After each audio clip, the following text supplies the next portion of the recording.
and welcome. This is Mr. T, the math guy, going to demonstrate the box method for both multiplication and division. Remember that math can be solved in many different ways, and this is just a single strategy.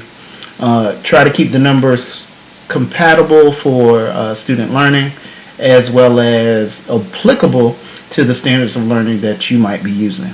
So the first example is 12 times 14.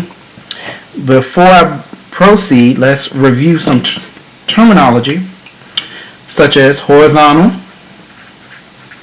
which refers to the left and right. So one factor will represent the horizontal, while the other factor will represent the vertical factor, which denotes up and down. Okay, I will be using color code to better assist students in understanding this strategy. Since I have two-digit numbers, that means my box that I will be using will be a 2 by 2. So that means I'll divide it into two sections horizontally, and then once I do that vertically, I have a total of 4 sections.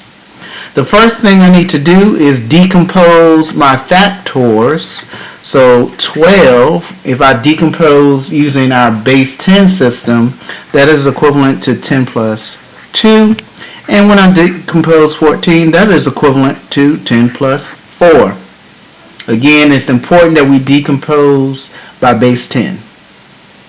Okay? So then I need to record these factors along the perimeter of my rectangle. So my horizontal, see how I'm moving my finger? Horizontal is 10 plus 2. Vertical, up and down, right? 10 plus 4. Inside these compartments, the smaller rectangles, I will be recording the partial products. I will denote the factors to be multiplied and their respective products. I will also be using the dot notation because students need to become familiar with that notation as well. So in this box, I have 4 times 10, that gives me a 40. In this box, I have a 4 times 2, that will give me 8.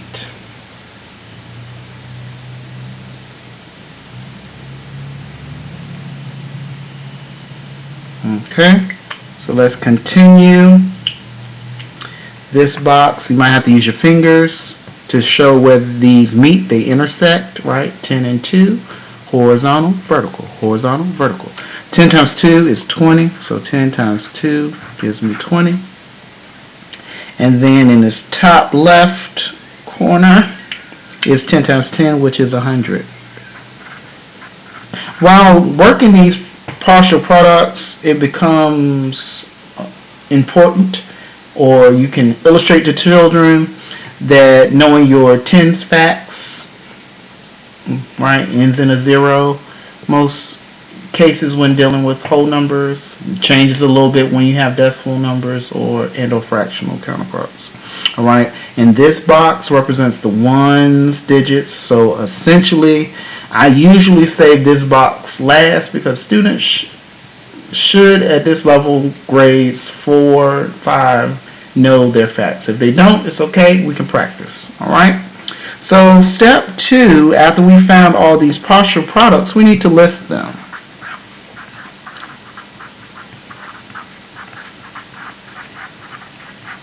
Okay, so the purple partial product was 100, the orange was 40, the green was 20, and the blue was 8.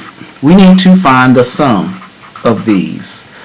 Again, essential math vocabulary, and when I add these up, 168. That 168 is now known as the product. At this stage, you do want to begin to have students become familiar with technology. So I will have them verify with their calculator. I'm just using this calculator for demonstration purposes.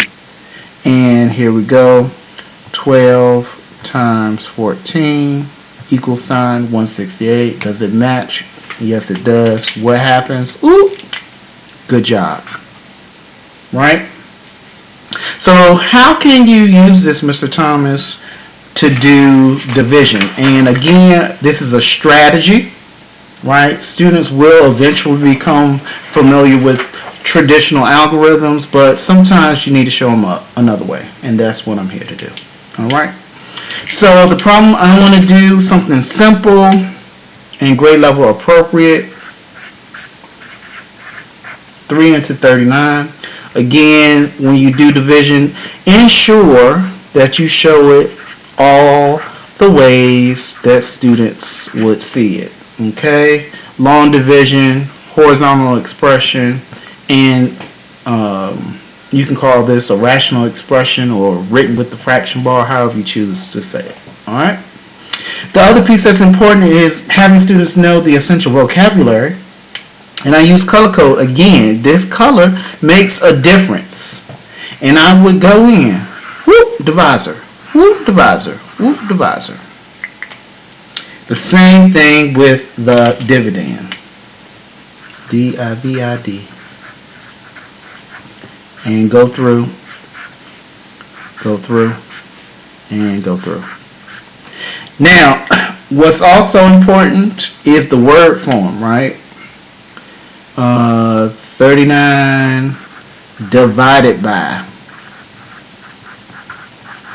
3, which showcases these two algebraic representations or numeric expressions, if you want to call it.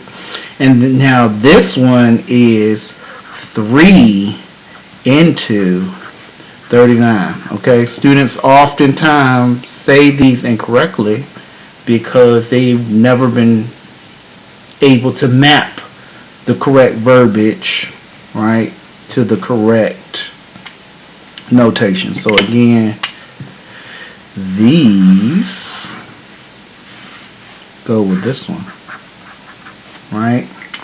However, this one goes with that one, all right? So make sure you practice that and have students practice it alongside with you.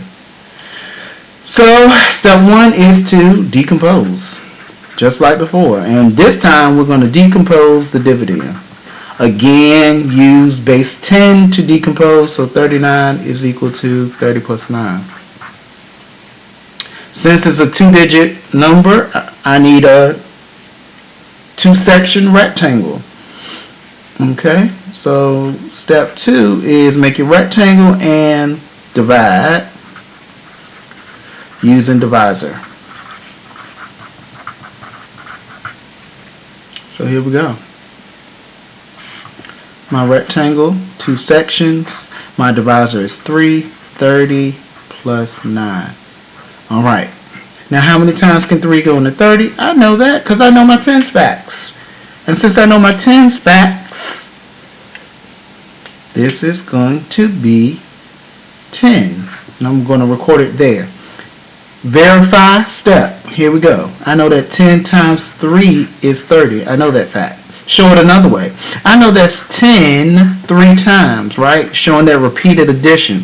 This reinforces understanding the multiplication. Again, do your other box. So now, how many times can 3 go into 9? It's a fact. 3 times 3 is 9. Show it another way. 3 plus 3 plus 3 equals 9. Alright? Good job. Okay, so where is my answer? Well, your quotient is the sum of the partial quotients. So now you take your partial quotients, just like you did with your partial products. And we're going to take the what? SUM, which is called the sum. So 30 plus 9 was in our box. The 3 was our divisor outside the box. We had a 10 plus 3. So the 10 plus 3 gives us 13, and that 13 is known as what? the final quotient.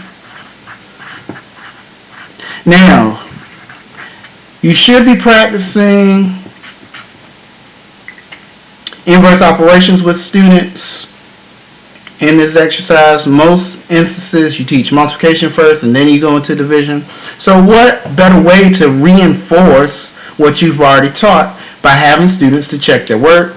And a simple way to do a check of this sort is telling them to say, hey, take your dividend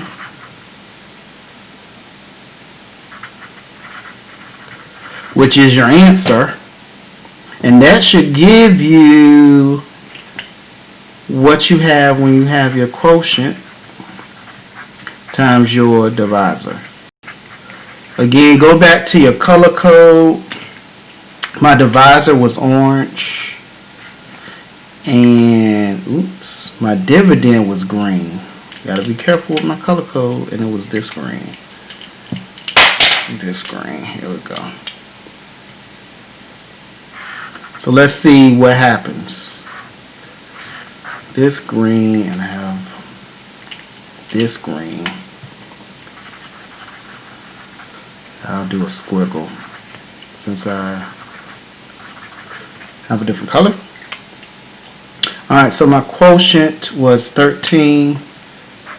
My divisor was 3.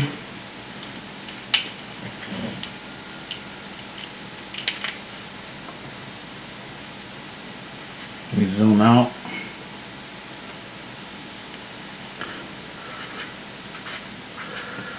And this gave me 39. 39 was what? My dividend. So let me rewrite that with the appropriate color code. Then you have them check. 39, does that match? Dividend. Go back to the original. 39, 39, 39, 39, etc., etc. Yes, does it become redundant? Sure does. But what does it do? It helps reinforce understanding through repetition. Do they have it right? Yes. Can they verify with the calculator? Sure can. 13 times 3, 39. All right. 39 divided by 3, 13. Okay, and what do? You met success and check. This is Stephen Thomas, the Math Guy, Mr. T, signing off. Over and out.